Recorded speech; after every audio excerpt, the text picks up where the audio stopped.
Are you rooting for him to die, or? That's a terrible question. Are you rooting for your dad to die? I don't know.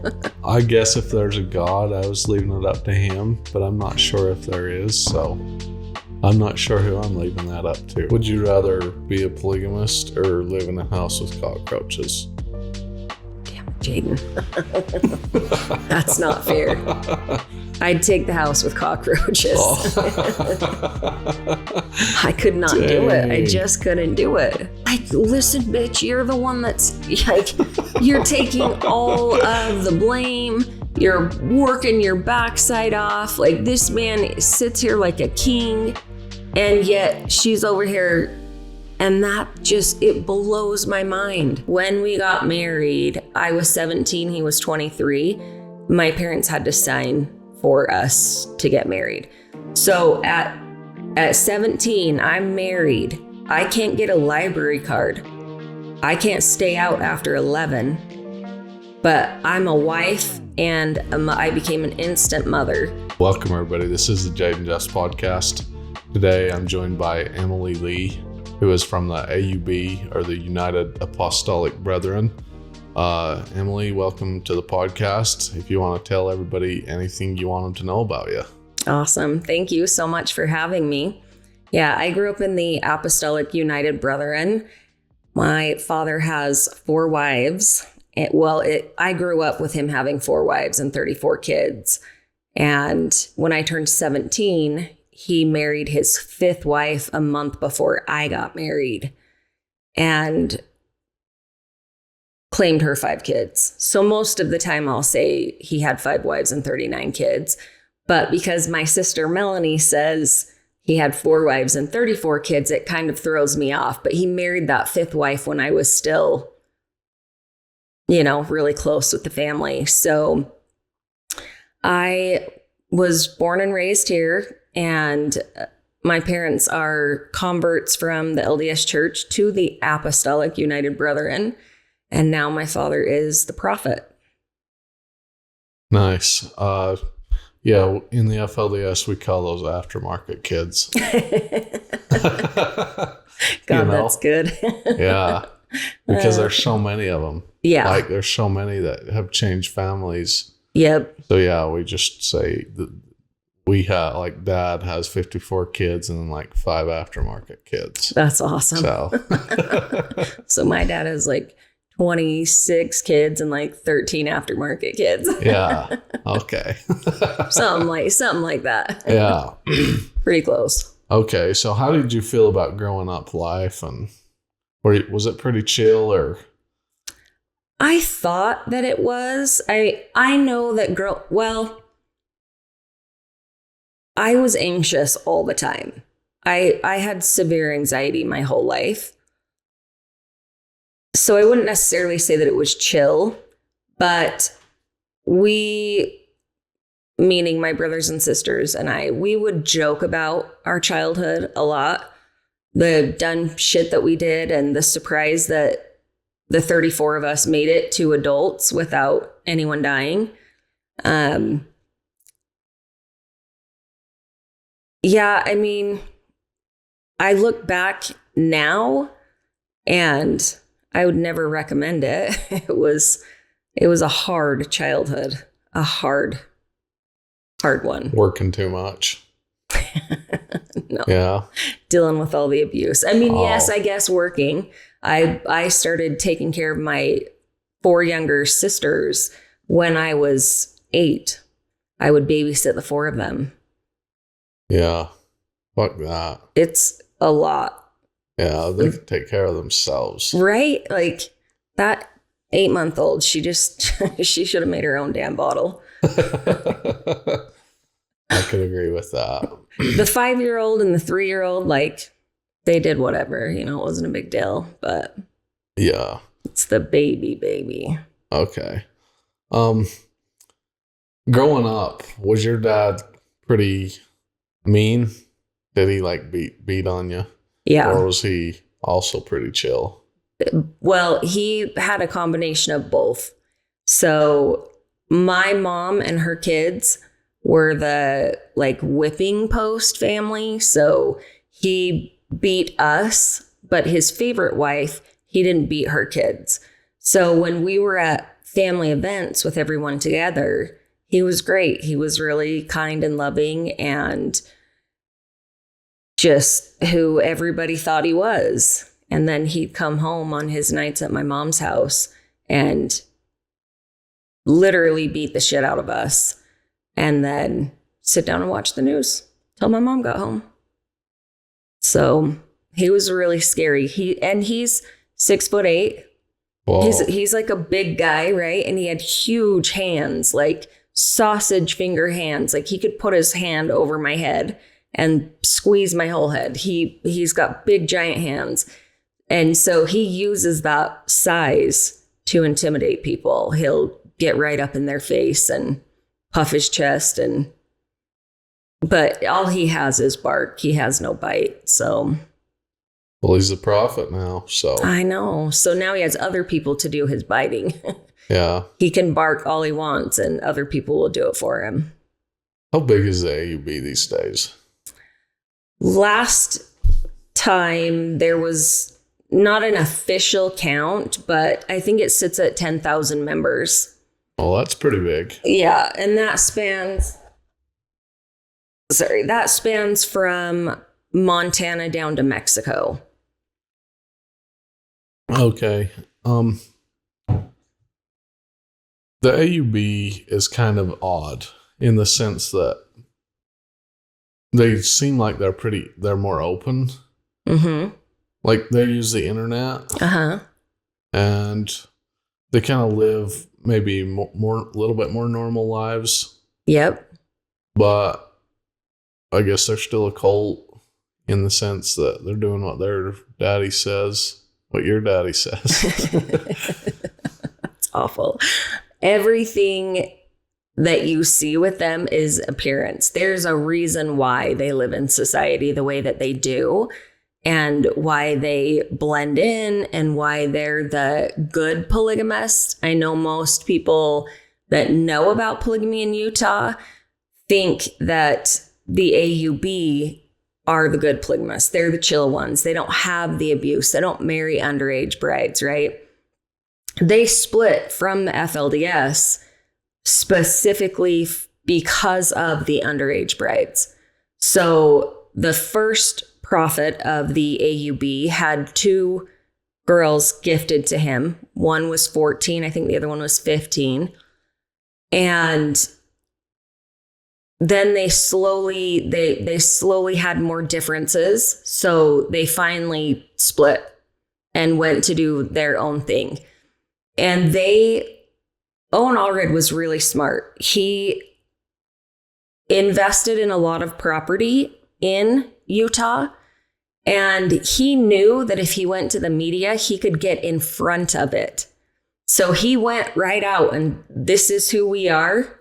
We're the good polygamists. We don't beat our kids. We don't have underage marriages. We don't require all of these things. We just live amongst the people, right? We just want to be who we are and have people leave us alone. And that's not true. Anybody that's from the AUB can tell you of an underage girl that got married. Is Owen Rulin's son or? Owen's Rulin's brother. Oh. So yeah, Rulin was the first one, and he was murdered by the LeBaron prophet. And after that, Owen took over. So Owen was the prophet for most of my life. I want to say he passed away when I was like 19 or 20. And then I didn't really go back much after he was gone. And was he a pretty chill prophet? Kind of the stable, I think consistent. So. He seemed to be. I remember feeling like he loved me as a child. He was always really kind, really funny. He seemed really calm. I didn't know him that well. Obviously, I was so little for most of it. But from what I remember of him, and listening to him talk in church and things like that, he was really even killed really calm. I've heard stories from some of his kids that things were different at home. So I got the public appearance, and we did a lot with him because he adopted my dad. So my dad basically came in at about 14 years old and I think wanted to ultimately become the prophet. So he did what he could for Owen and truly looked at Owen as his father. So when his biological father passed, he got up and gave a church sermon in the funeral. And when Owen passed, he got up and sobbed and talked about the memories of him as a child and, as a kid. So we were intertwined in a lot of that. And Melanie knows a lot more than I do. She remembers a lot more than I do because she was in it longer than I was. So she definitely has some better answers on that. But how close are you and Melanie from the same mother? Yeah, she's the oldest of 11. So she's the oldest of my moms, and we're 8 years apart. She's the only sister that I hang out with really anymore. I have another sister that we have kids about the same age, and so we see each other and get together and help each other with our kids when we can. But Melanie and I, we talk more about life. And the rest of them are still in mostly, or? No, actually all of my mom's kids are out. Oh, okay. Yeah. And I think probably because of the way my dad was, nobody wanted to stay. My brothers moved out as early as they could, 14, 15, 16. They were getting out of the house. So what is the path to becoming the prophet for your dad? Like, how many apostles were in front of him who he had to basically let die off before he became the prophet?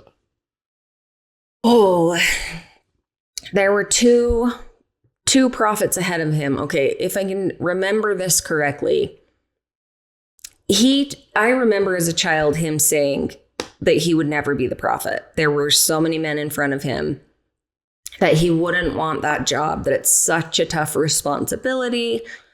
And Owen, I believe, so it went Roland and then Owen. And I think that Owen skipped over 2 or 3 men and brought in Lemoyne Jensen. I think that's his name. And so he was the prophet for a while. And when he passed, Lynn Thompson, is it Lynn Thompson? I have no idea. I'm not familiar with the AUB. Wow, why did his name just totally go? I think it was Lynn Thompson. He was appointed by Lemoyne, and Lynn was he was really sick, and a lot of the apostles were begging him to appoint someone because they knew that by default, my dad was next in line by the way that, if they went by the way that they were called to the council, which is how they originally would do it. And Lynn told them, no, I'm not going to die, and then died 90 minutes later. So it basically fell into my dad's lap. Like, if Lynn knew that he wasn't, if he didn't die, he may have appointed someone else to do it. But because he didn't, then it went to my dad. Yeah. How do you think your dad is handling being the prophet? Is he being a big boss man, or is he pretty chill? I think he's a tyrant. I think he has, which is surprising because I think everybody expected him to do really well.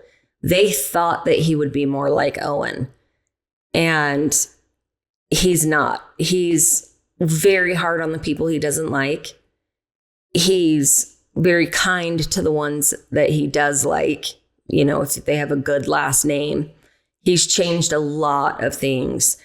And I say I believe that it's a wife or two behind him that are kind of pulling his strings to get him to do the things he's doing. The thing that scares me, honestly, Jaden, it reminds me of how Warren came in and like enclosed everything. And that's how my dad is doing it. There's certain dress codes now that they're really strict on. Like you can't get into the building in a nice pair of blue jeans. You have to be in dress clothes. You have to have dress shoes. So he's changed that a lot. He doesn't want the people using social media. He doesn't want them reading the news. He doesn't even want them watching Disney movies anymore. So and it's hard to like do what Warren did because all of the FLDS were in such a tighter community, if I understand correctly, where the AUB is spread, in this line down the United States and into Mexico. So these are rules and standards and things that he's putting into place. So I don't know that all of the AUB follow that, but I do know a large chunk of people, they listen to him. They believe he's God's mouthpiece, I guess. They got a testimony of him. Apparently. Yeah. So you feel like he's kind of changing a lot of things and closing the AUB off more. Mm-hmm. I feel like the AUB need that, though, if they're going to stay intact. They probably do, if they're going to stay intact, honestly, because so many kids have left. We're in the information age. We have all of this technology at our fingertips. And, people used to have to go to the library to research, and you had to go get actual books. And now you can ask ChatGPT and it's going to give you, a list of references and whatnot. So plus people can watch YouTube, right? They can see other people speak out about it and they start understanding, oh, okay, that happens to me and I don't like that either. And maybe life is better. Maybe I want to get away. So I do agree that without that information and maybe media content, movie content, they'll stay more intact. I guess the question with your dad is how far he'll take it. Because if he takes it too far, then more and more people are going to defect from it. Yeah. But if he doesn't take it far enough, then things are just going to get too loose and it's not going to be a cult anymore. I don't think that's going to happen, Jaden. I don't think that it's going to get too loose to not be a cult. I think that the other brethren that are vying for his position are just as evil and corrupt as he is. So they're going to, because there's not like solid doctrine necessarily, they follow all of the original doctrine of the LDS Church. But each prophet comes up with their own rules and their own interpretations. So every prophet has kind of done things a little bit differently.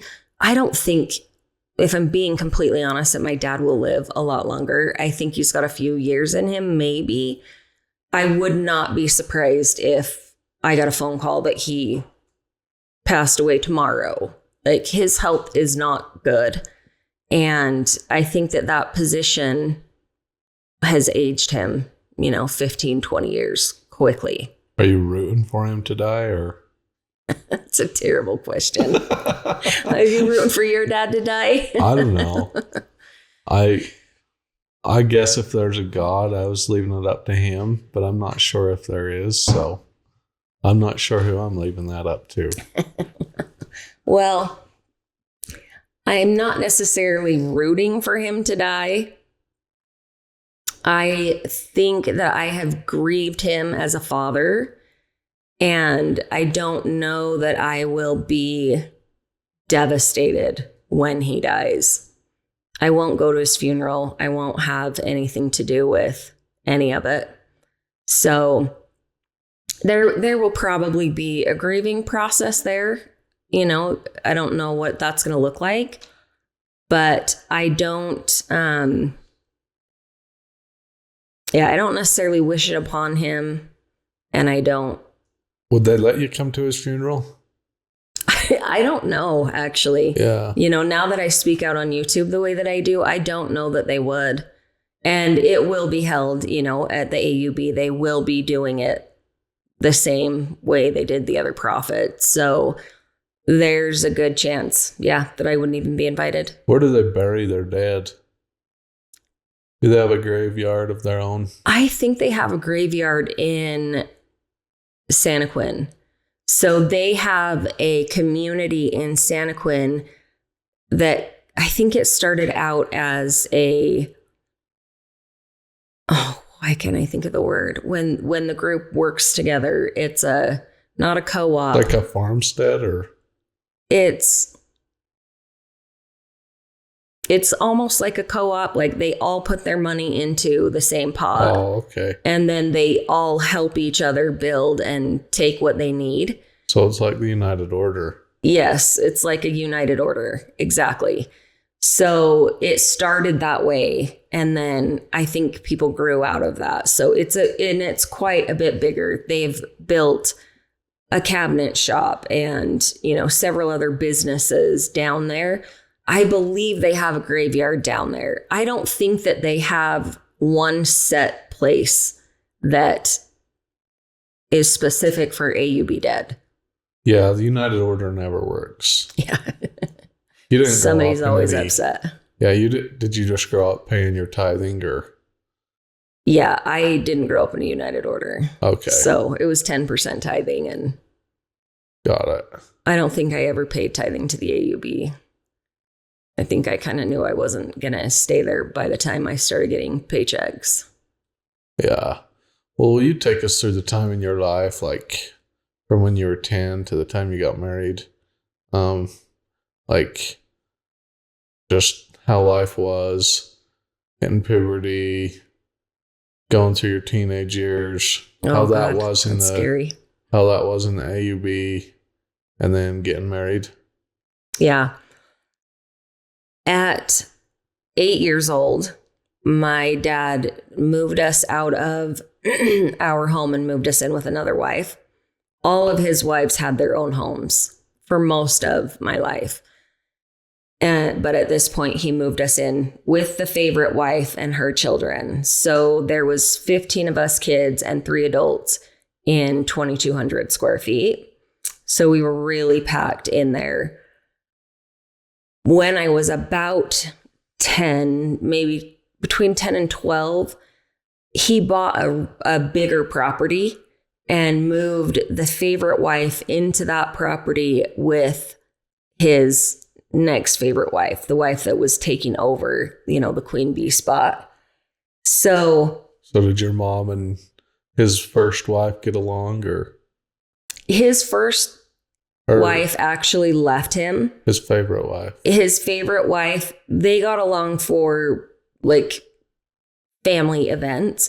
They didn't really fight. My mom's really easy to get along with, or she used to be really easy to get along with. She was really good at just putting her differences aside and doing, you know, what was best for the family. So she was always sacrificing, and people were always taking from her. So there was a lot of contention when we lived together. And you get the favorite wife who her children don't get spanked.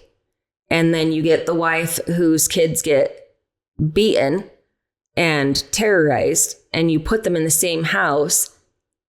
That had to be confusing for my dad, right? How does he discipline these kids? Well, the favorite wife, she was mean to us.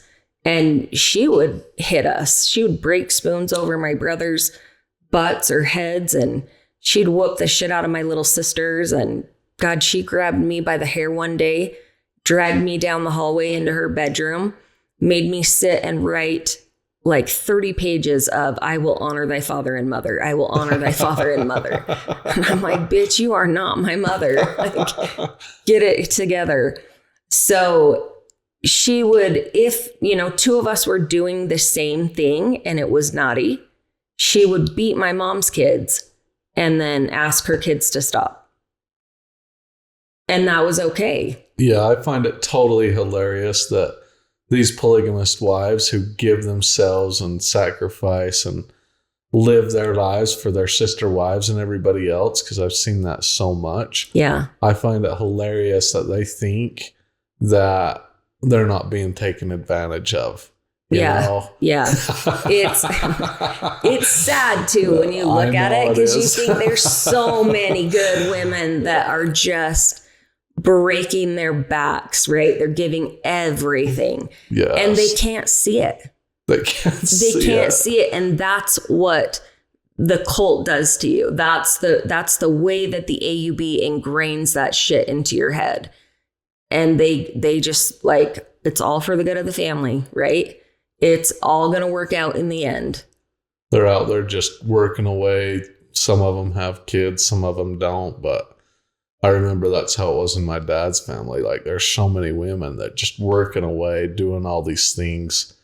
They don't have any kids. They never have sex with anybody. They're just working away, and year after year goes by, and they're just faithful as ever. And then, all of us are starting to leave, and they're all like, "Why are you leaving? You got to obey." Like, oh God, you're being scammed. Yeah, this is a huge scam. And they just stick with it. It's like they don't know. First of all, they don't know what's on the outside. They can't see it. They don't understand how much better life is outside of it. And it's scary. It's scary leaving everything that you know. Yeah. So I can see why a lot of them don't do it, but it's... Well, another thing about polygamous families is they have certain bonds that are kind of cool. A lot of my dad's wives, even the ones that have left, they look back and they're like, "Oh, I still love everybody. I do kind of miss that, Dad's family was very unique in the way. I think they were, for the most part, like everybody was to some degree a little bit tight. Really close together. Yeah. You not feel that way about your fam, or? Well, I kind of look at it a little bit differently. I do miss that. I understand what you're saying. I miss getting together as a family. I miss when it was all like we all had each other's backs. We were doing our family reunions. We were getting together for family holidays. Even after lots of us kids got married and, some even left the church, it was still close like that. As I've gotten older and the more therapy I've done, the more I realize we were so codependent on each other, like toxic codependent, at least the siblings, for sure. I don't know. I would think that some of the women are trauma bonded to each other and maybe also have that codependency as well. So obviously, there's no boundaries in a cult. Nobody gets to say, what, like, everyone's got a smile on their face, right? Like, you can't say how you really feel or what you think, or everyone's pretending. Did you do homeschool? A little bit. Or public school? I did both. And the AUB had... they might still have it. They had a school. So, bless you. I went to public school until we moved in with that favorite wife. Actually, I went to public school there too. So 5th grade was my last year of public school. I went out to the AUB school for like the second half of 5th and I think all of 6th grade. I didn't go to school for 7th grade. I went to school for 8th grade, kind of off and on. And then I met my ex-husband my junior year of high school it would have been my sophomore year of high school. And we got married in between my junior and senior year. So I didn't go back to my senior year. I didn't finish high school. I didn't graduate. AUB dude? Nope. He wasn't from the AUB. And oh, wow. I had to be kind of sneaky about that. My mom wasn't really good at following my dad's rules all the time and was probably more lenient with us kids than she should have been. So I met my ex-husband at a car show at Murray Park. My best friend's boyfriend was the president of the car show, something like that. So we met at a meeting there, and that was that. We just got together. I was barely 16. It was a month after my 16th birthday. And we got married 3 months after my 17th birthday. We got divorced when I was 20. I had my first daughter at 19. So we got divorced when I was 20. We were apart long enough to get divorced. Okay. It was like 6 months. And then we ended up getting back together, had another baby, and got married 2 or 3 years after that. And then just got divorced in 2023. So I've been divorced twice and married twice to the same man. I did not have any good guidance on any of that. I was a teenager. He was a man. He was 6 years older than me. And we were sleeping together. So my dad was like, no, you guys kind of need to get married. My parents came and said, either you quit seeing each other or you get married. And he's like, I'll marry you. I would love to marry you. I'll marry you any day. And I was like, oh, he's paying all this attention to me. And, he's so cute, blah, blah, blah. So yeah, we got married and then had babies. And it's like, once you do that, you're trained and groomed to believe that being a wife and a mother is your highest calling. I did everything I possibly could to make my marriage work. Was he a Mormon or? No, he wasn't. He actually was, I would say, non-denomination Christian. He was from the Pacific Northwest and was an only child. He moved to Utah to get away from the trouble that he was in and had caused in the Pacific Northwest. So he came here to kind of start over. And we met just shortly after he moved here. And he was like, oh my God, this tall, beautiful 16-year-old virgin. And she likes me. Like, I'm going to lock this shit down. He was happy to take me as his wife at that time. Yeah. Because can you marry somebody when they're 16? Because he must have been, if he was 6 years older. He was 22. And when we got married, I was 17. He was 23. My parents had to sign for us to get married. So at 17, I'm married. I can't get a library card. I can't stay out after 11. But I'm a wife and I became an instant mother. He had a daughter. She was 4 at the time. And she moved in with us right away. I became her mom right away. So 17, married, my senior year of high school. I'm working and raising a 4-year-old. So it was, I used to joke about like, what if I get pulled over on Saturday night? Who are they going to call? Are they going to call my dad or are they going to call my husband? Like, I don't know. So it was interesting. So looking back on it, were you mad in love, or?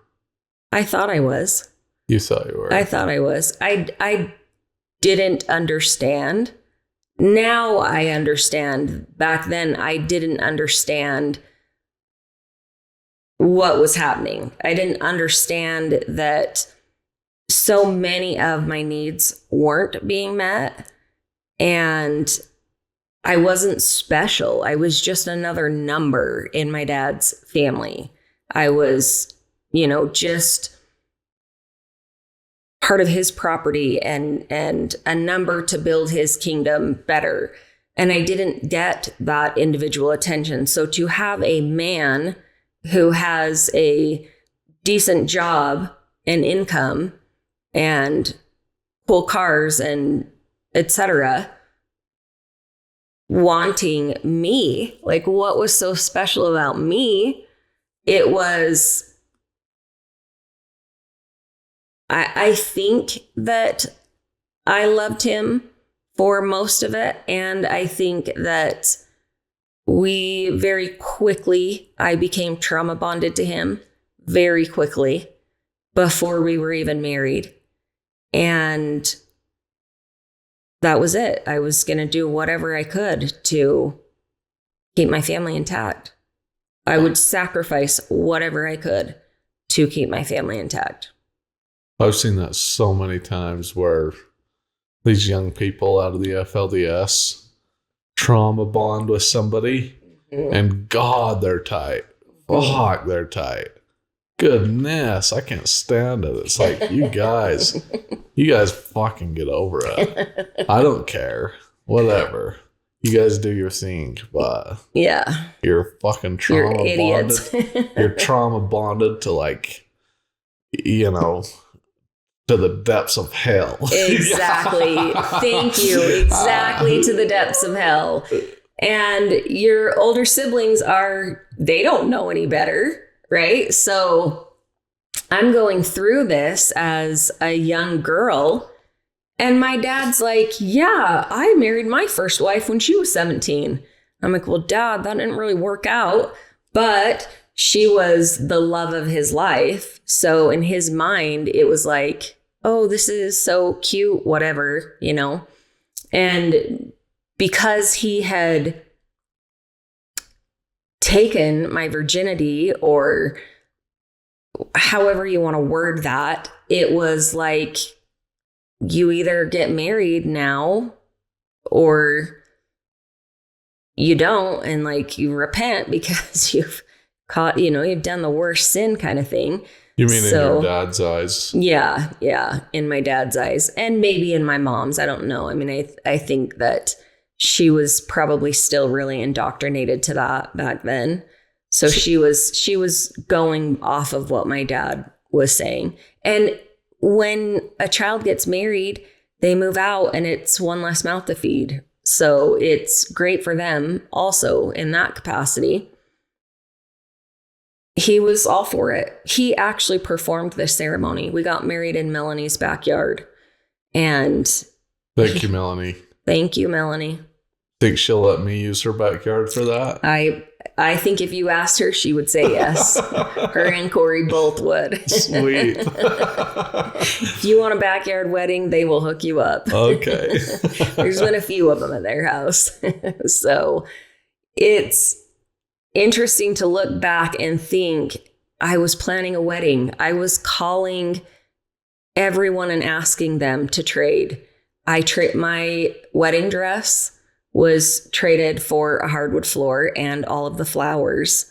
My mom owned a health food store with two of my dad's sisters, and she traded a ton of stuff, like all of our professional photos, so many things. My wedding cake, the bridesmaids' dresses, we traded a lot of it.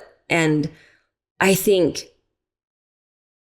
I should have been dating. I should have been figuring out who I was. I should have been in high school, maybe sneaking out on the weekends, going to, high school parties and being a teenager. There was nothing wrong with any of that behavior. It's normal, typical behavior of teenagers. And I missed all of that. So now I'm 44, and I think there's so much I missed that not that I'm going to go out and party and do all of those things necessarily. Oh, come on. I mean, maybe a little bit here and there. So you weren't part of the AUB when you got married, or? I wasn't actively in the AUB. I would go on Sundays still occasionally and was still really connected. My parents were still all into it. So I wasn't married into the AUB as far as going through their temple, their ceremony, that whole. Well, when you I hate to say, just like, well, when you lost your virginity, then did they? That's pretty much it, right? You can't really be a part of the AUB after that. Oh, the AUB is great about recycling women. Okay. They will recycle you all day long. It's the men who don't really have a chance to come back in. They would have taken me at any point. My dad tried to get us to come as much as he could. So this is kind of when you were leaving too. Yes, exactly. So I was on my way out and yet still connected. All of the decor that I used at my wedding, I got from the AUB. I mean, I went out there and met somebody on the Relief Society, I think, and picked up a ton of stuff out of their closet of decorations. And I went to events when I could. I didn't know at that time. I still questioned whether or not polygamy was right. And my ex-husband was like, he was totally down to see if,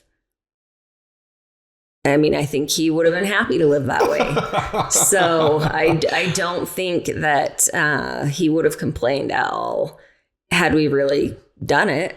And so it was like kind of always there, you know? It was always this option we could do. Okay. It was still so ingrained in my brain that I just didn't know. Yeah, this guy from the East or whatever comes along, and his wife's like, yeah, we could live polygamy, you know. He's like, yes, I love women. I love them. And in all fairness, without getting into detail, we lived it in a way our entire marriage. So it was very interesting, to say the least. He had 2 exes. He actually had his daughter, who was 4, and I raised her from 4 on and claim her as my child. And then he had a son, and his son's mother was constantly trying to get him to leave me and get with her and all kinds of crazy things.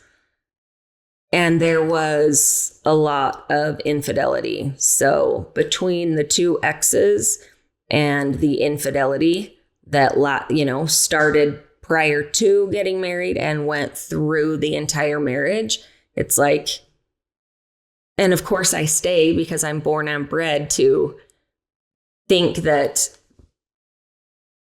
I need to share my husband or that I need to forgive him in whatever capacity. And so, yeah, it's a hard, when you say that you're not in it, it's still in you, right? You don't just get out and you're free.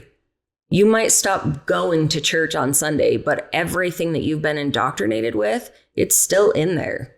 It still plays a huge part of who you are every single day. Yeah, that's a good way to put it, actually. When you're not in it, it's still in you. Yeah.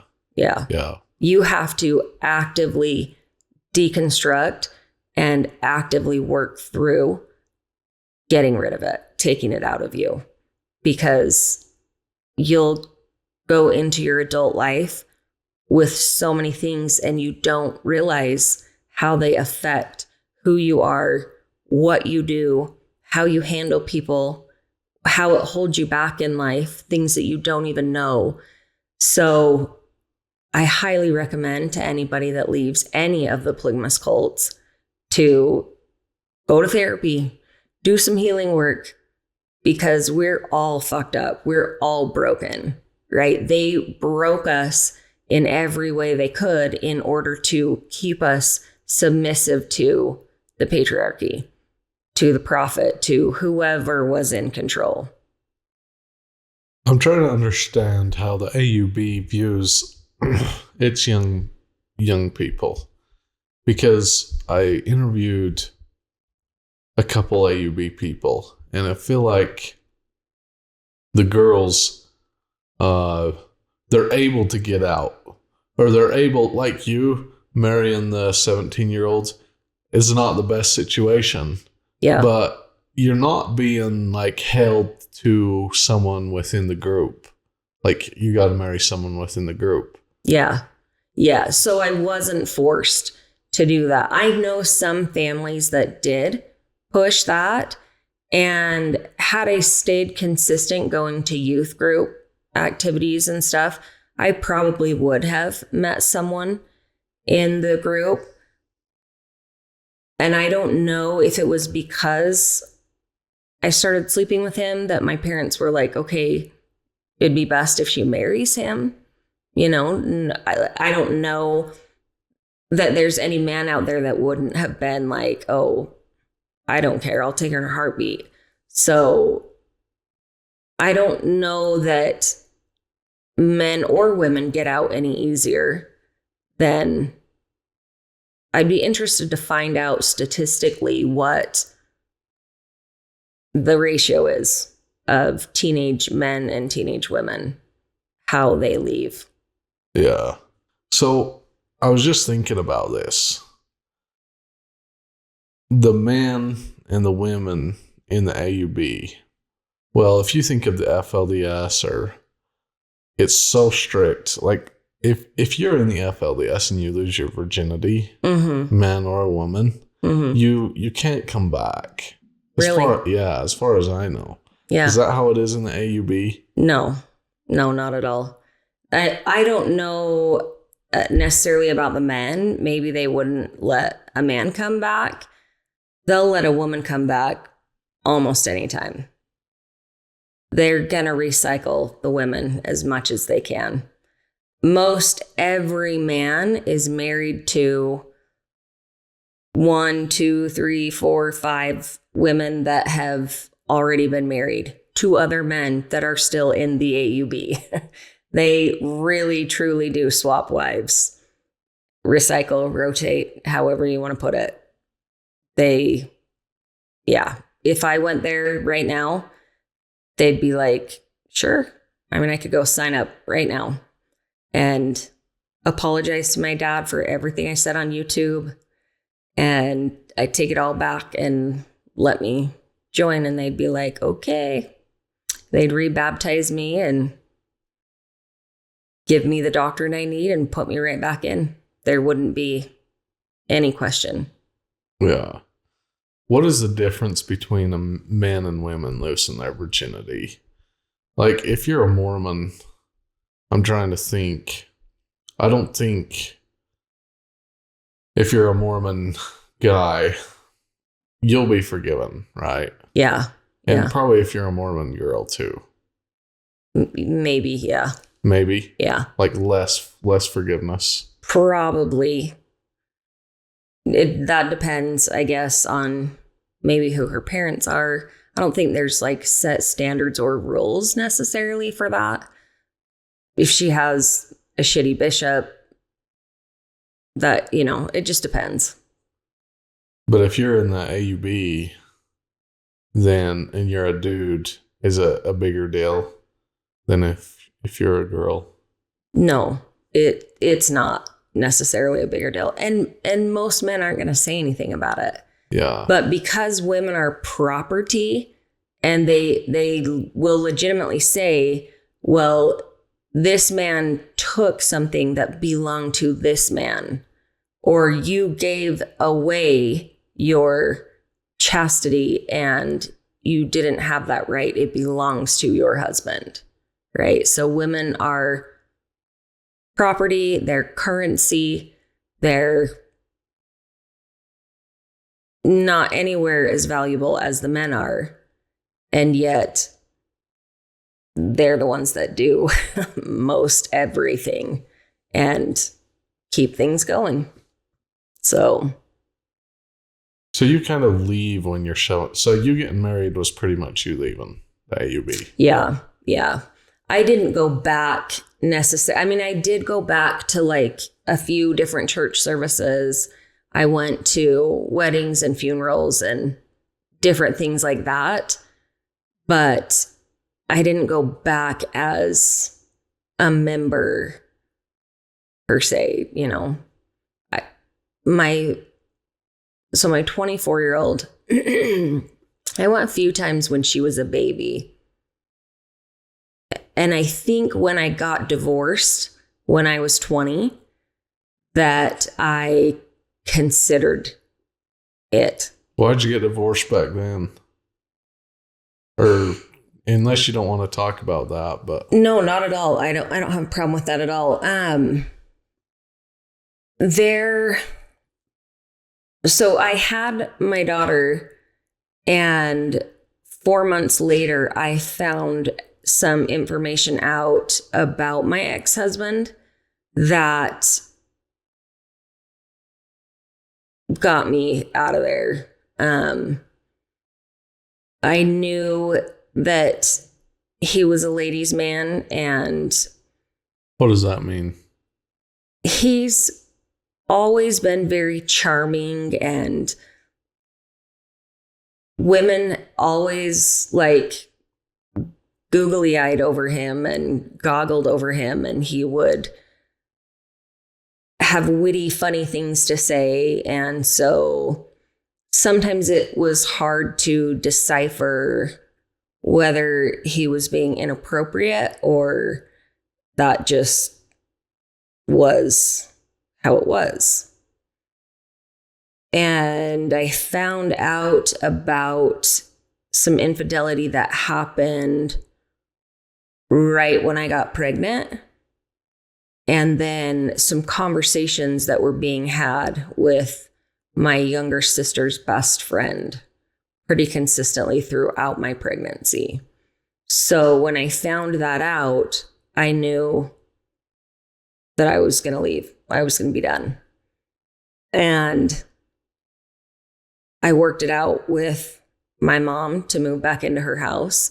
And I worked it out with my brothers to help me. And we got up in the morning and I kissed him goodbye and he left the house. And 20 minutes later, we busted all my shit out of there and moved me out. So he didn't know you were moving out? He didn't know I was leaving. No, he came home to an empty house. That's definitely AUB style. Right? What do you mean by that? I mean that if I was in the FLDS, I would have done that too. There are a lot of FLDS. I just mean that nothing wrong with how you did it. I just mean that you rarely have the energy or the social capacity to tell somebody what you think to them, and so you do it right after they leave without knowing and just surprise them. Yep. Surprise! I don't like you anymore. Yeah, you're gonna find out tonight when you get home. Yeah. I'm gonna kiss you before you leave. Yep. I will pretend like everything is good. And I didn't know how. I mean, I grew up with my father. Right? He was not a safe person, especially when he was angry. So I didn't know, how is he going to take it? What's he going to do? What's he going to think? I was scared. I was so damn scared. And I was mad. And I didn't care at that time if I hurt him. I was not necessarily kind with how I left things. I left pictures of us all over the floor. I took the bed. I was angry, so I did what I could to leave a big F you behind. And unfortunately, I wasn't considering my older daughter, right? I've been her mom for 2 years at this point, 3 years at this point. And I'm a child myself, dealing with very adult issues. And I didn't factor in how it would affect her, how she would handle it. And of course, she was devastated. She's already lost her biological mom at such a young age. Not lost forever, but she wasn't around. And then I move out with her baby sister, and she's left there with just her dad. And he was a good dad to her. He's always been a good dad to her. So I wasn't worried about her safety. I wasn't taking into consideration the emotional impact, the toll that it would have on her. And I quickly figured that out throughout the next 6 months. She was devastated. And I was devastated watching her devastation, because I had already picked her up and put her back together when she very first moved in with us. Not your responsibility. Yeah. Yep. It wasn't. Sucks, but it wasn't. Yeah. And I mean, now as a mom, like an actual adult, you know, I look back and I was like, oh, I was a child dealing with that. And I know that there are long-term side effects to all of those decisions. So I know that there were things that I did like that affected her for the rest of her life. You know, I know that I participated in some of the negative experiences and outcomes for her. And she's still my daughter, and she has my grandson, and I love her with all of my heart. I love her truly, Jaden, like I love my other girls. I don't feel any differently in my heart about her than I do about them. And I don't know if that's because we were trauma bonded together. I'm 17. She's 5. And she's devastated about her mom. And where did she go? And why isn't she here? And I was the one picking up those pieces for her. Not old enough, not emotionally mature enough. And I was doing the best I could. So yeah, that was tough. That was really tough. Sounds like you still feel guilty. I think I probably do. Yeah, I think I definitely do. I feel guilty for a lot of the way I parented my daughters, honestly. I look back and think, what the fuck were you thinking, you know? How did you ever think that was okay? Or, wow, why didn't you protect them better in that issue or circumstance? Or but you know, hindsight's 2020. So mom guilt's real. It's real. It's hardcore, and it sucks. Yeah. Well, they're humans. They'll figure it out. They will. And you don't want to hurt them any more than you need to. They'll give their kids some trauma, and then they'll understand. Yeah. Yeah.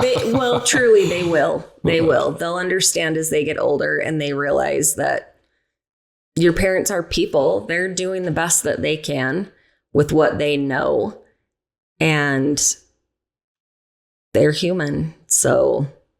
Yeah, I think my mom's that way. She feels guilt guilty a lot of times, or like she should have done something different. Yeah. My mom still does all the time. Do you talk to your mom? Yeah. A lot? Yeah. Do you have a good relationship? Yeah. Is she still in the FLD? No. Oh, thank God. Yeah. Yep. She's left. Are all of her kids out? Yeah. Sweet. Yep. Oh, thank God for that. Yeah. That's good stuff. So you decide to get this divorce. You move out. You kiss this dude like he was Judas on your way out. And then you guys get back together because you feel guilty, or what? Partly that, and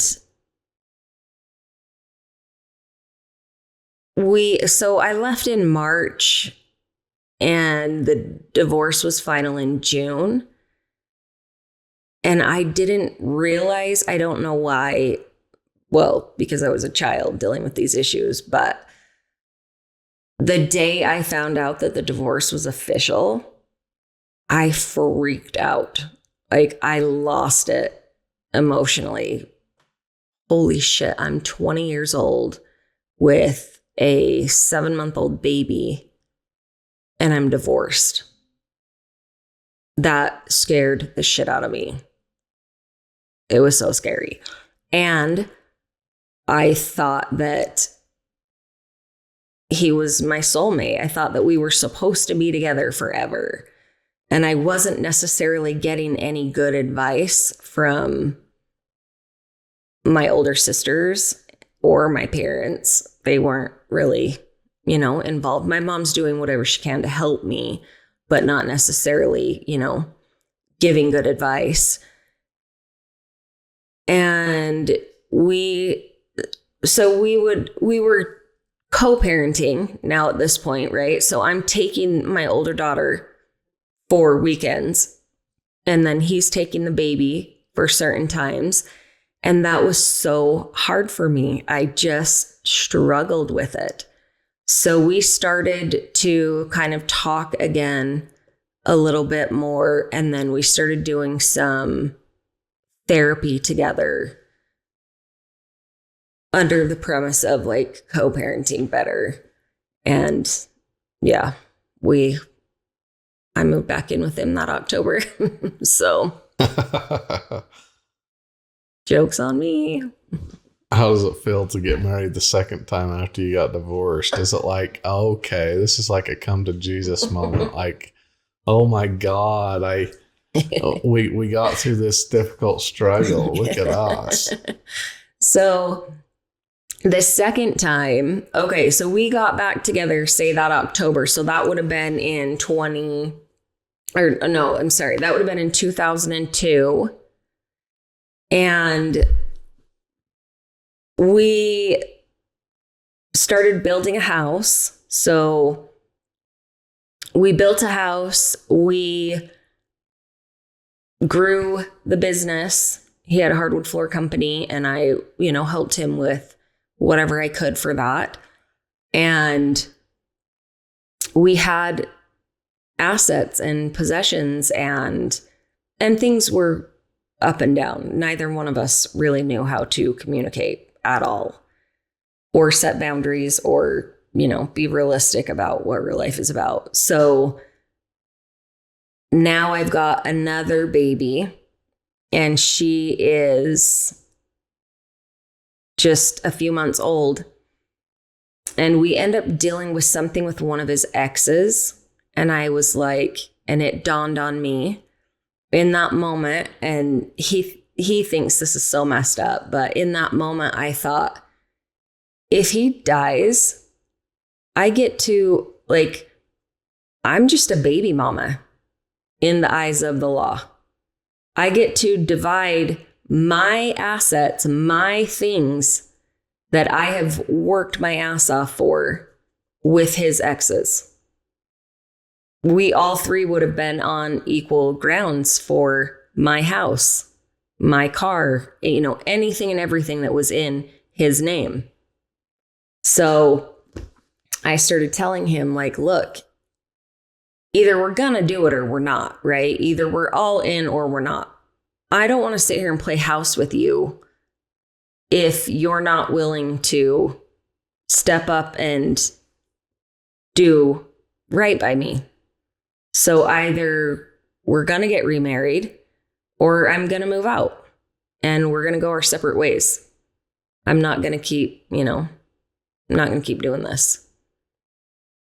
And we went to Disneyland, and on our way back from Disneyland, we called Dr. Laura. I don't know if you've ever heard of Dr. Laura, the Dr. Laura show. Dude, I haven't. Okay. She has or had a show on the radio, and you could call in and ask her questions. And so we stopped. I got through and we were pulled over on the side of the I-15. And so I was talking to her about whether or not I should go back to work, kind of, giving her our dynamic. And she was like, the two of you should be married. You need to get remarried right away. Like, this isn't good for you or your kids, kind of thing.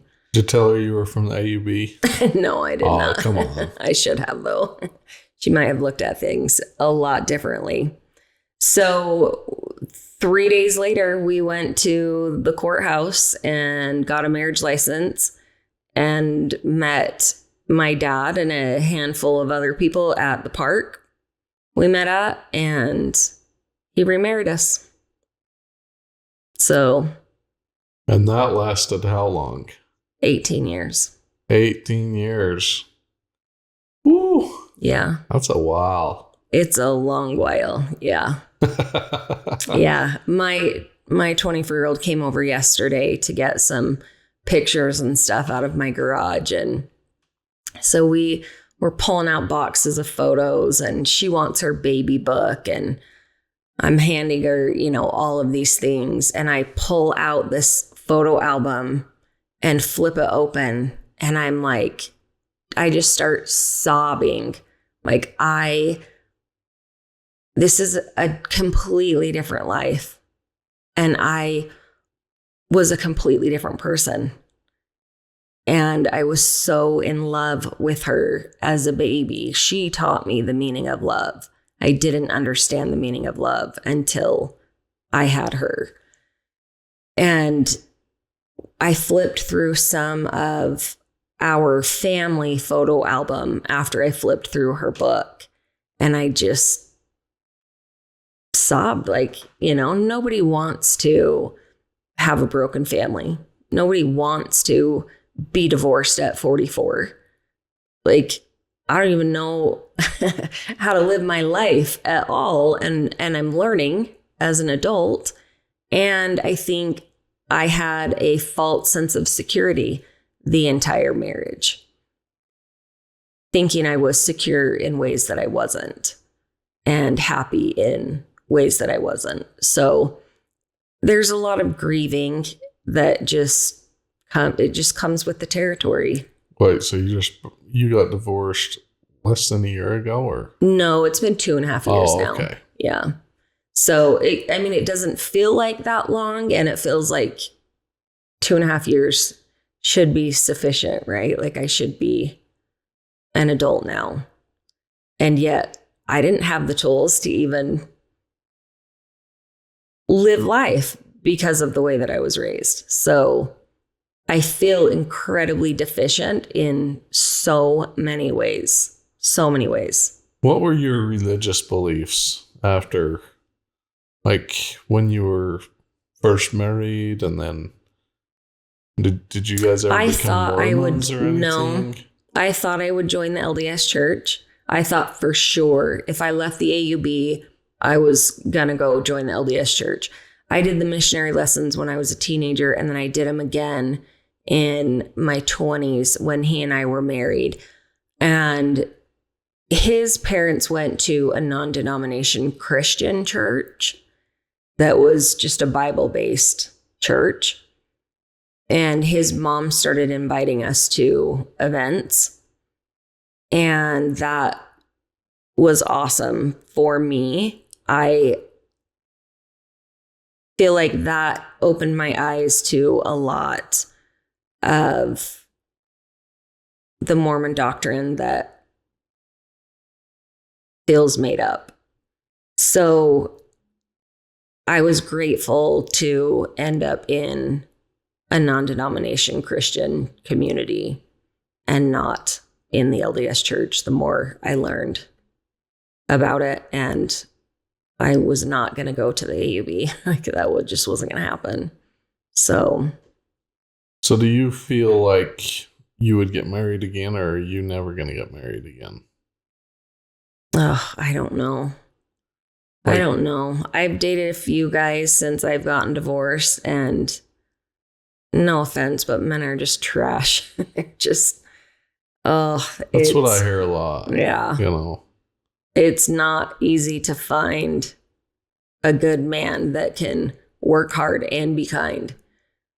One or the other. It seems like it's one or the other, or they just have all kinds of addictions and they're chaotic, and yeah, it's a lot. So I dated someone for 8-9 months last year and ended things, the beginning of July. So I think it's been almost a year. And once I ended that, I was just like, yeah, I'm good. If Mr. Right comes walking into my life at some point, maybe, I'll keep the option out there, and I'm not going to actively look for it. It's not, I still have a 10 and a 12-year-old to raise, I need to do what's best for them every chance I get. So I think I'm just going to back burner that for now. Okay. We'll see. Yeah. So do you have good dating advice for me?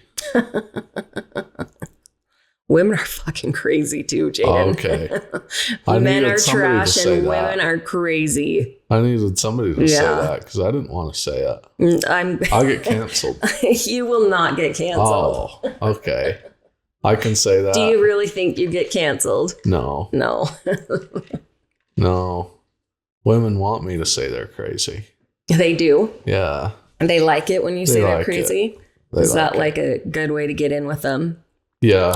It's like some pre-sex talk, like, bitch, I know you're crazy. Yeah. Yeah. Okay. No, women they're crazy.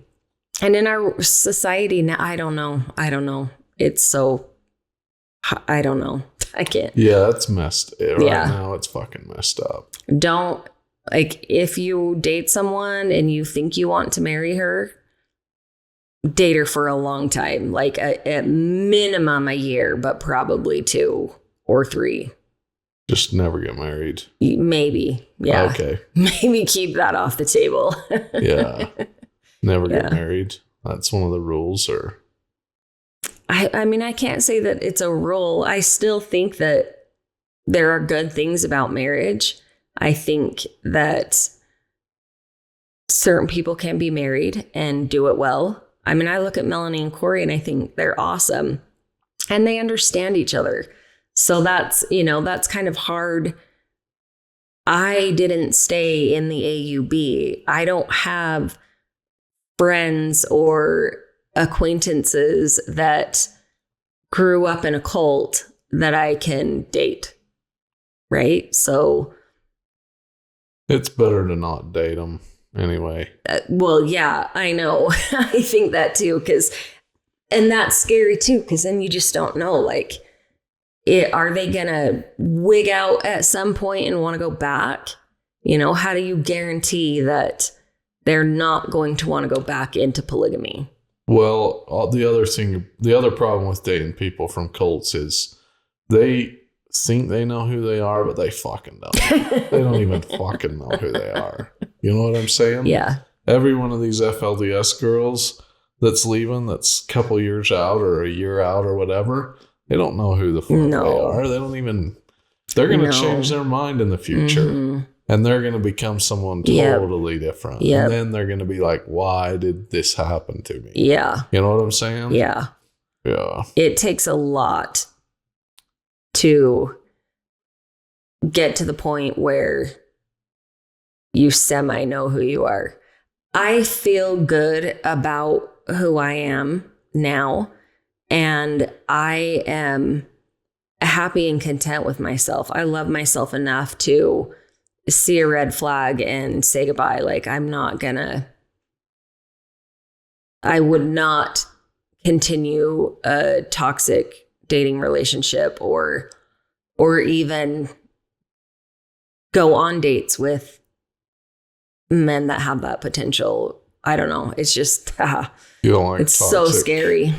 You don't like toxic people anymore? I don't like toxic people anymore. And so now my circle is like, I think I have like 3 people in my life now. Like everyone it's so small. It's so small. I still kind of like toxic people. Do you? Yeah. What do you like about toxic people? They just bring a little bit of excitement to life. Yeah. It's not so boring. It's not so, everything's not so right. I don't know. It depends on the kind of toxicity. So you're looking for some fun, right? It does depend on the toxicity. Yeah. I'm not looking to almost die or anything. No. You know. Do you want to get married? Do you want to have kids? My brother, when I was dating an FLDS girl a couple years back, sent me this book. And the book basically says 1,000 times, says 1,000 times in there maybe to not get married. But I think he just didn't want me to marry that girl. What book is it? It's Kiss, Marry, Kill. Do you still have it? It was an audio book. Okay. Because you might need that reminder again someday. Yeah, I might. That's valid. I think you have some tissue right here. Oh, God. Thank you for telling me. I thought it was part of your beard, but then all of a sudden you turned it a certain way, and I was like, shit, that might be tissue. Yeah. Yeah.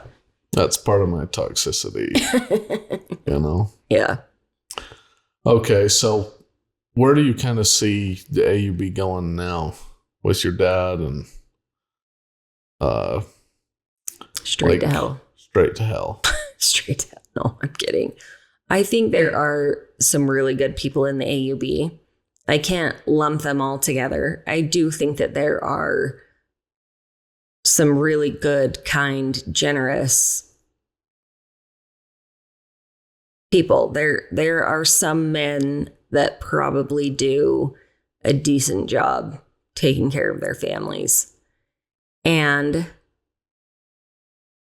I think they'll continue to have a lot of people leave, and they'll continue to get new people because, cults have a way of attracting sometimes desperate humans and also pedophiles, and, people are going to get involved with it for a lot of different reasons. Also, when COVID happened, their numbers went up quite a bit. And apparently the LDS Church, their prophet asked or told the people to get the vaccine. And that upset a bunch of people, and people were home with nothing to do. So they are researching the doctrine. And I guess a lot of people left the LDS Church and joined the AUB. And I'm like, how do you double down on that, right? How do you get out of one to go to one that's 2 times as bad? Well, they're like, this isn't enough of a cult for me. Right. I need to get in a little bit further. Yeah. Let me slide down that rabbit hole. I'm going to become a polygamist. Yeah. It's a great idea. When I listen to women talk about it, I think, what do you mean? When they talk about becoming polygamous and that they want to do it, that they think that there's benefit to it, that they think that it's God's word. It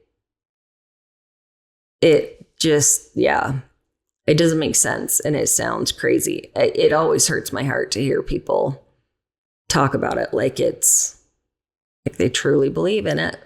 I haven't heard people defend polygamy quite like women.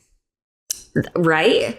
Yeah. Like, listen, bitch, you're the one that's like, you're taking all of the blame. You're working your backside off. Like, this man sits here like a king, and yet she's over here.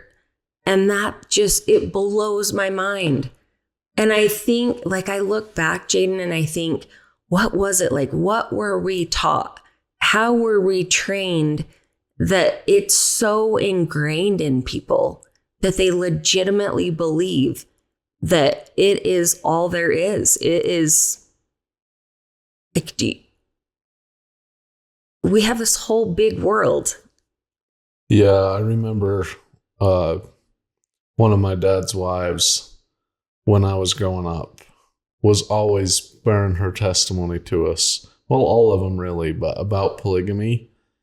And she's still there, but this one in particular, I was like, dude, what do you think my problem is?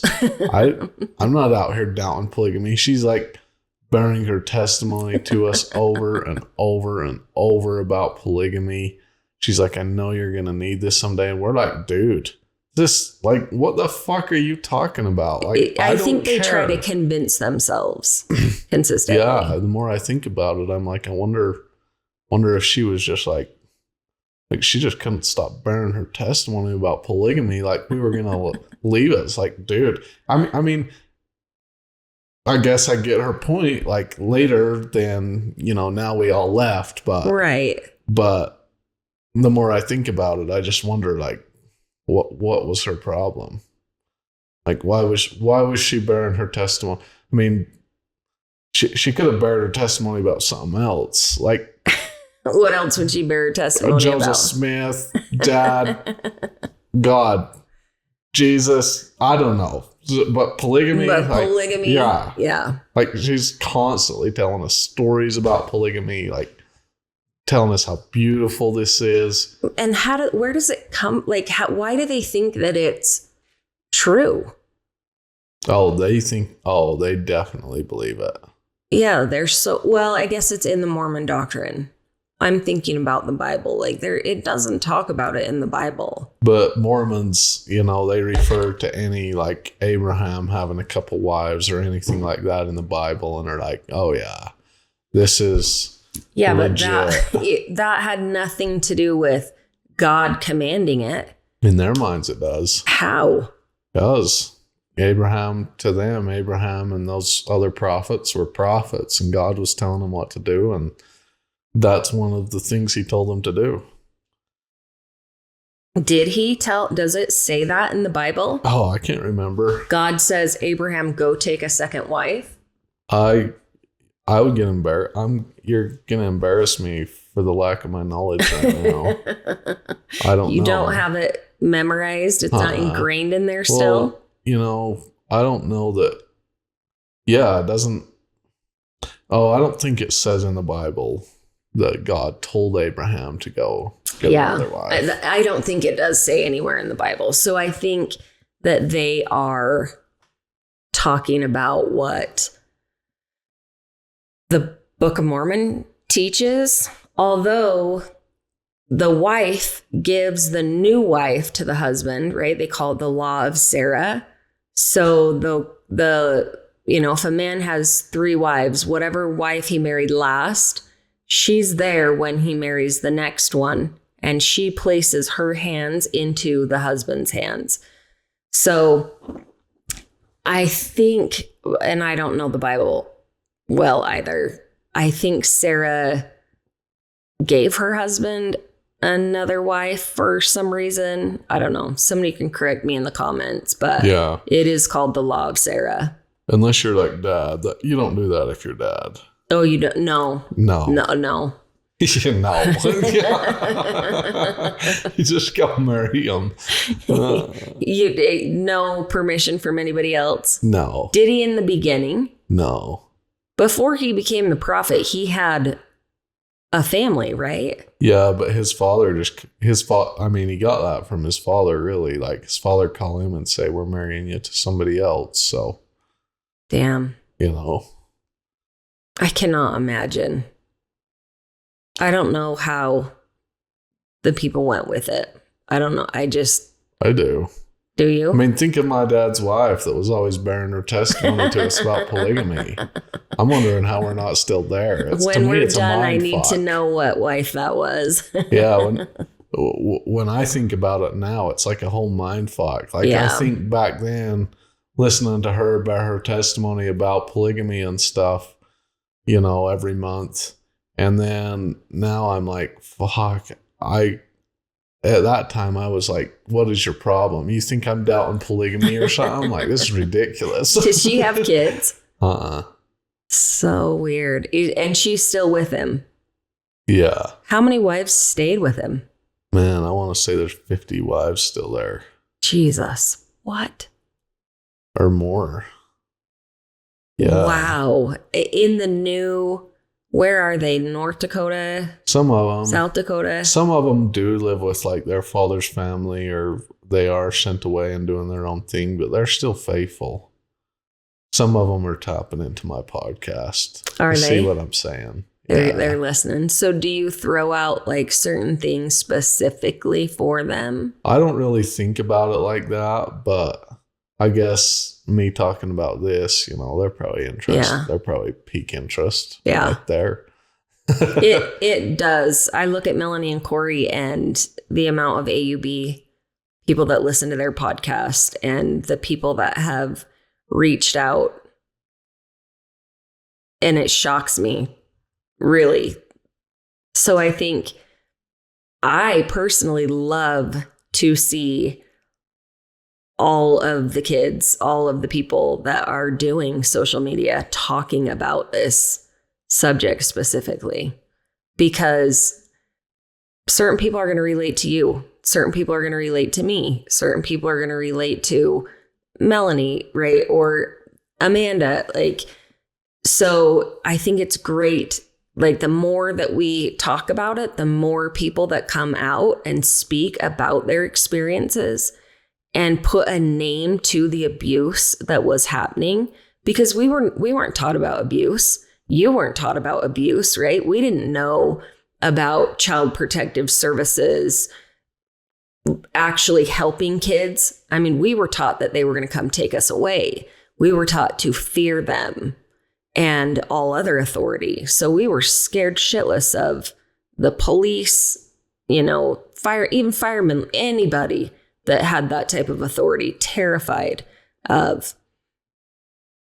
And there's so many abuses that were happening that I didn't know were abuse. I didn't. So I think it's really important.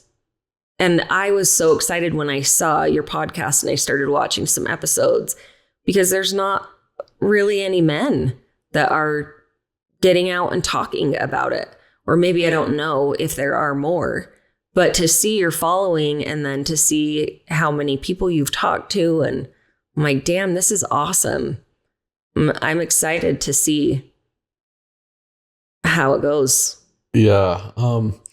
So do you feel like because of how you were raised, you stayed in the relationship you stayed in for as long as you did? Absolutely.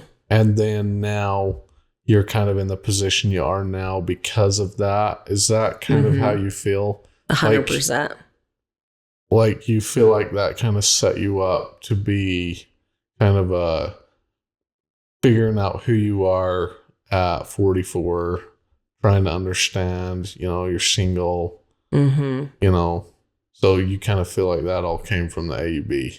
I was groomed, raised, trained to be a wife and a mother. And that was the most important thing. We weren't taught how to communicate at all. All of the communication I learned was passive-aggressive communication. I absolutely believe if I had been raised in a different way, I probably never would have married him. Or if I did, I would have stayed divorced the first time. I wouldn't have gone back in for another 18 years. It just wouldn't have happened. It's a long time. Yeah. And I was so confused.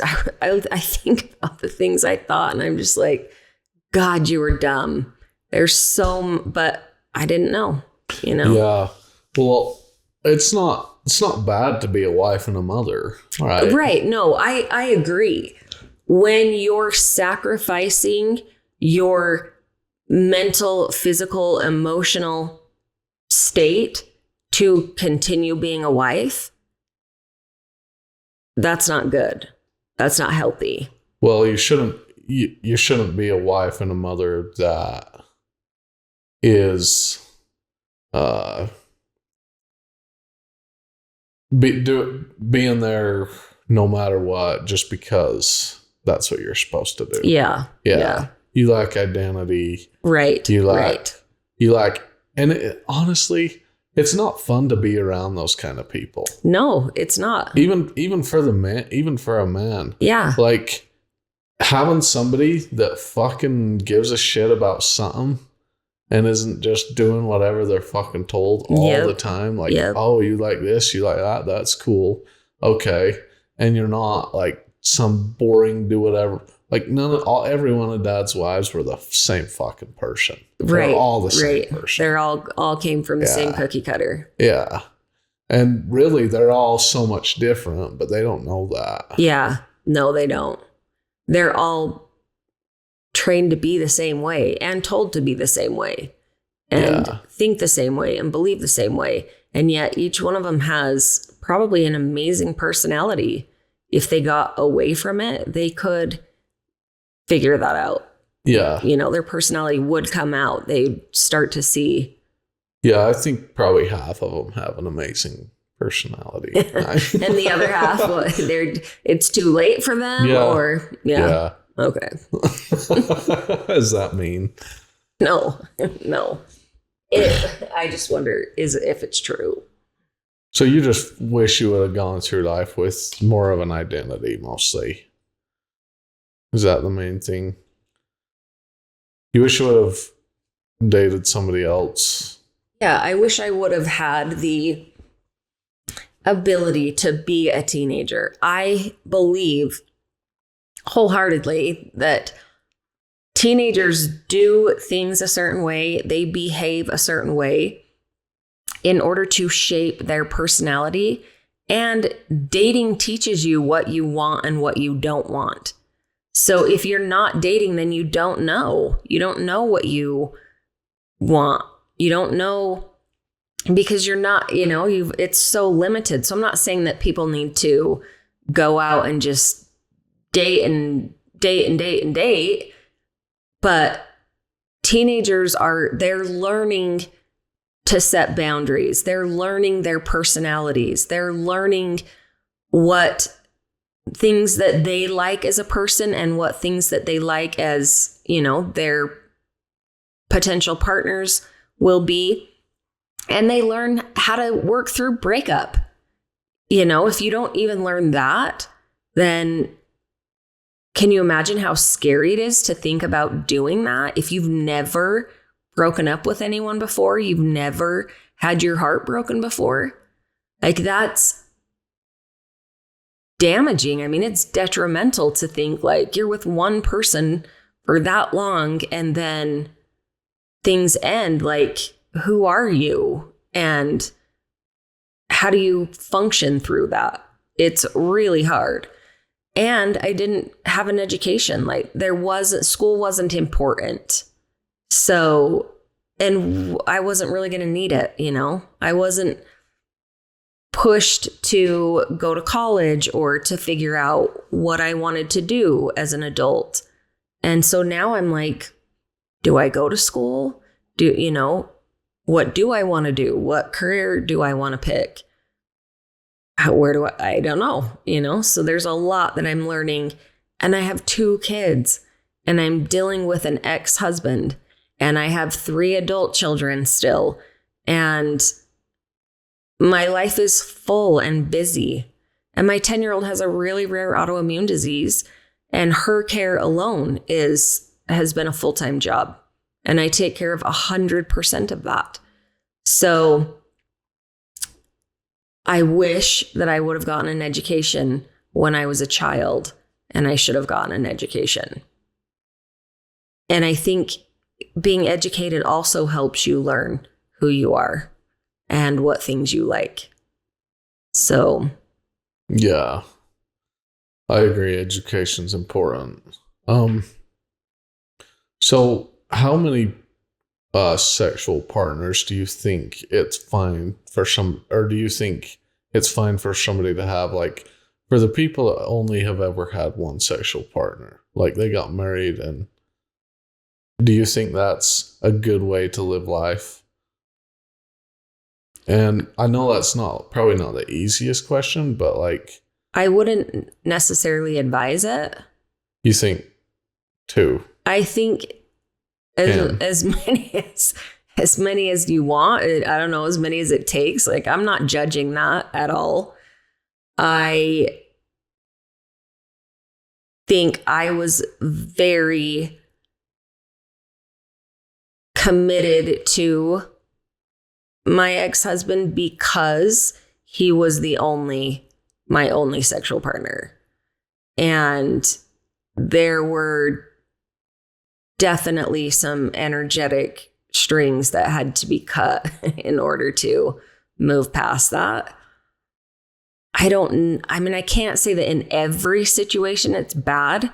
I think if a couple gets married and they have a good life and a good relationship and they each are two individual people and they've only been each other's partners, like, that's cool, you know? Well, I wonder if some of the problems with modern dating is that people have so many sexual partners. Yeah. That they don't end up ever bonding with somebody. Right. And when you start having sex, that's generally when the get to know each other stuff ends, right? You're dating and you're talking and you're, going out, doing things. Is it really though? I mean, to an extent, I think it is. I do think that you are focused on getting to know each other a lot more. And then you sleep together and the relationship a lot of times becomes about that. I don't think that's always the case, though. I'm not saying that you should wait till you're married to have sex. I think it's different for everyone. And I don't think that it's anyone else's fucking business. I don't think that God says you should have 1, 5, 10, 100 partners. I think that's a personal preference. And you're going to do what you want to do, what works best for you, right? Yeah, well, I don't think it has anything to do with God. I just think it has more to do with our biology. Yeah. And so sometimes I wonder if people are so disconnected because they're just, they sleep with 100 people, then they don't know who loves them. They have no fucking idea. Well, a lot of people use sex as a form of love. They think that type of intimacy is love, right? They think that that's what's filling the hole inside their heart, when most of the time they just don't know who they are. They don't know what they want. There's a lot that they need to work through. So yeah, but then I think of some people I know that have got married young or only ever been with one person. I'm like you only know what one dick looks like. Yeah. Like, how do you're gonna be 80 and only know what one dick looks like, and maybe that's fine for you, but whatever. That's a level of unexploration that not very many people. I don't advise it. I don't think it's good. I think that you should date, and I don't necessarily think that it's a bad thing when teenagers have sex. I think they need to be educated on sex. They need to be educated on how babies are made. And we get a little bit of that in the school system, but not nearly as much as we should. I also think that every child, every school system should be teaching about domestic violence and cluster B personality disorders, mental abuse, emotional abuse, coercive control, what red flags are, so that these teenagers can date safely and find a partner safely. They're not ending up in an abusive relationship because they don't know what abuse is. Does that make sense? Yeah. Are most of the AUB pretty conservative people? Yeah. Like they vote conservative and stuff? Yeah. Yeah. Yeah. Okay. Yeah, that's how most of the FLDS are too. So why is it that conservative people a lot of times view mental health with less importance than the other people? I struggle with that myself. What is it about mental health that, why is there a shame? Why is there a stigma around it? And it's hardcore in those societies. Yeah, in the FLDS, if you need mental health, you are fucking weird. Yeah, right? You're the crazy one. You are the crazy fucking weirdo. And why is that? Why, like you wouldn't tell someone who's diabetic not to take their insulin. You wouldn't tell someone with a broken arm not to go get their broken arm fixed. If your brain has a fucking chemical imbalance, go get something that will help put it in balance. It's scientifically proven. It has nothing to do with our character or spirit or lack of grit or anything. It's an actual physical condition that can be helped. And life is a lot better when it's helped. I don't understand why there's so much issue around it. Well, when you're there, it's almost like when you think about leaving, for some reason that makes you need mental health. Yeah. Oh, I don't know why. So I think that's part of it. Like when you start doubting your rigid beliefs, it's almost like you need some mental health. Well, yeah, your whole world, everything that you have believed, all the foundation you stand on is being pulled out from underneath you. Yeah, but I think that's one of the reasons why they are so against it, is because you really don't need it until you start doubting your faith. Because you have stability. Yeah. Usually. That's true. You are very stable in your beliefs.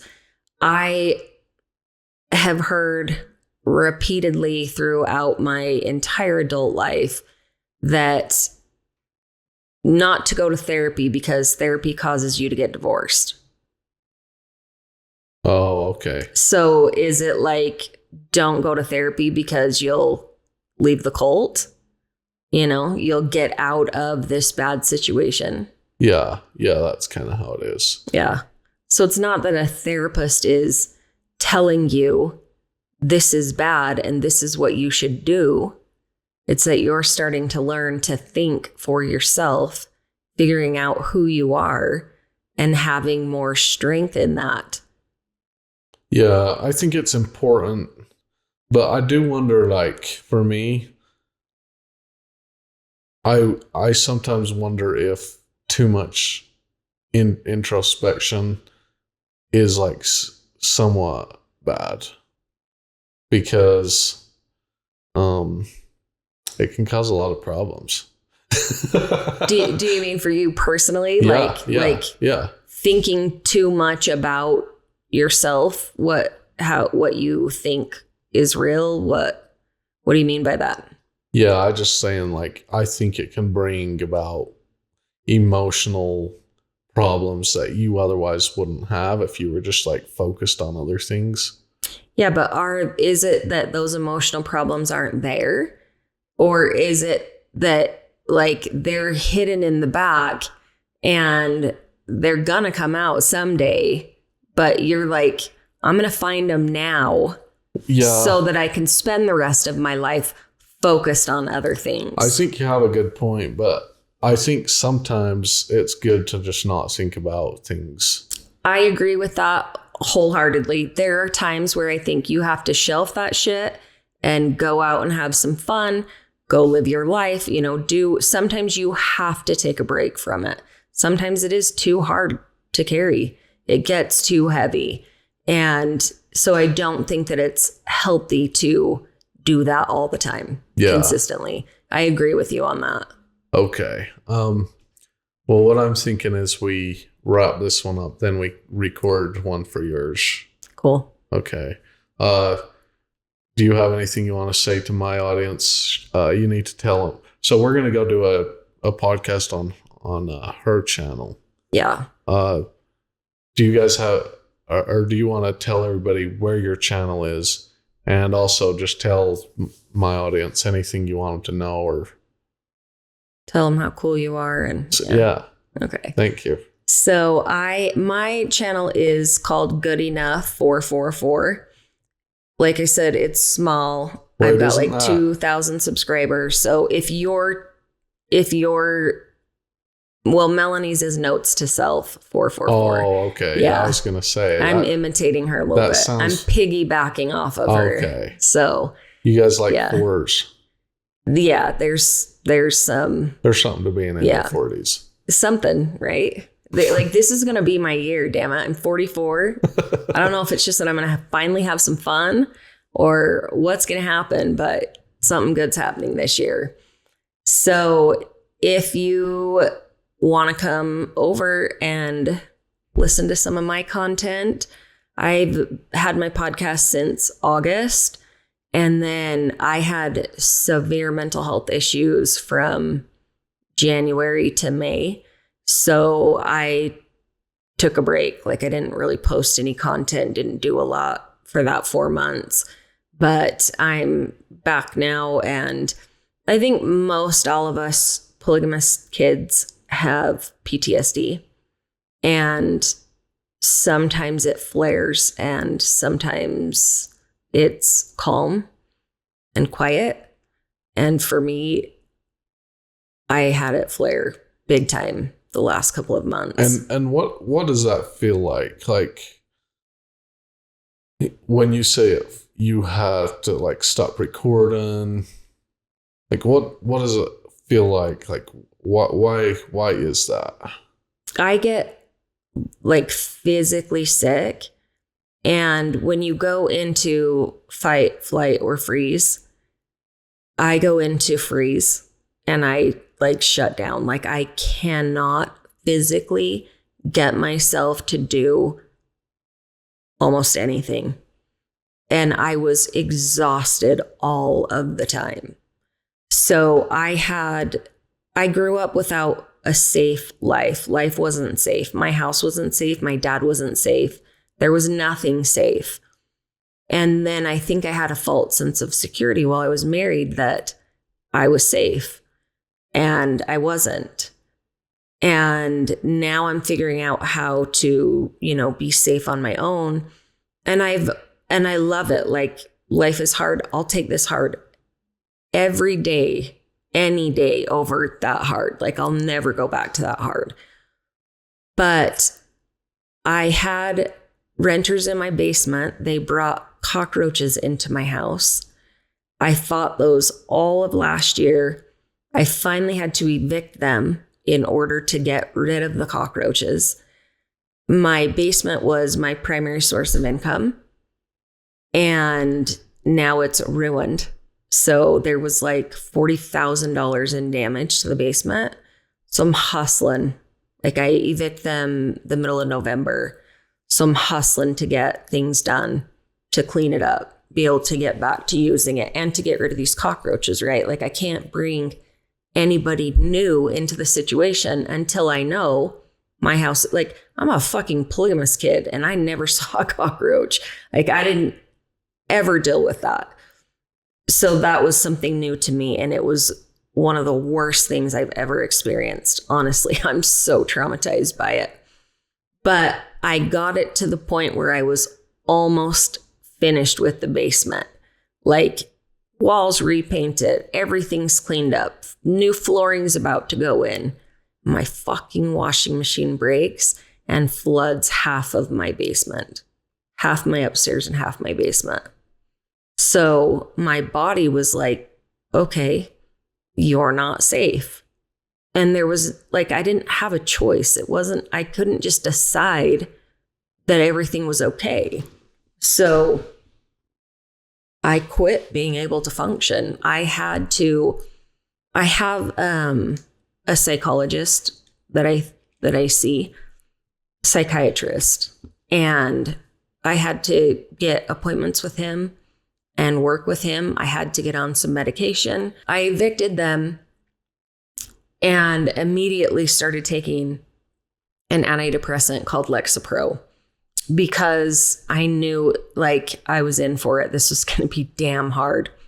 I don't have any resources. I spent 25 years helping a man grow his career, right? My ex-husband makes over $200,000 a year. I make $20,000 a year, but I still live in the marital home for now. So it's my responsibility. And now I have this entire mess to clean up. And I'm already struggling to figure out so many other things in life. So when it flooded and I was too overwhelmed. I couldn't function any more than I had to. I have to get up and take my kids to school, right? I have to make dinner. I have to go to work. Like I'm only doing the things that I have to do during this time period where I'm getting back to who I am and what I need. So my psychiatrist put me on Wellbutrin also. And I've heard Wellbutrin's good for so many things. People take it to stop smoking. They take it for all kinds of things. And that worked for me. That was like, okay, that was what my body needed. So it took like 8 weeks to kind of get there, but I feel like I'm finally there. And I know I've had PTSD for 20 years. So, but this is only the second time that I've had it flare to the point that I couldn't really function, can't eat, sometimes have a hard time sleeping. Would you rather be a polygamist or live in a house with cockroaches? Damn it, Jaden. That's not fair. I'd take the house with cockroaches. Oh. I could not do it. I just couldn't do it. Okay. Yeah. Because you can fight the cockroaches, like, yeah. You could kill the other wife. True. True. Yeah. But you see all the murder podcasts, like, who gets away with that shit anymore? Nobody does. Well, we don't hear about them. Oh, yeah. Yeah, you don't hear about them. No, I think that's kind of true for the Kingstons, maybe some of the FLDS, but the AUB is way too far ingrained into local society. You can't just disappear someone. Yeah. It won't work. Valid. Yeah. Okay. Well, let's jump over and do one on your channel. Awesome. Say your channel name again. Good Enough 444. And I will send you a link to it.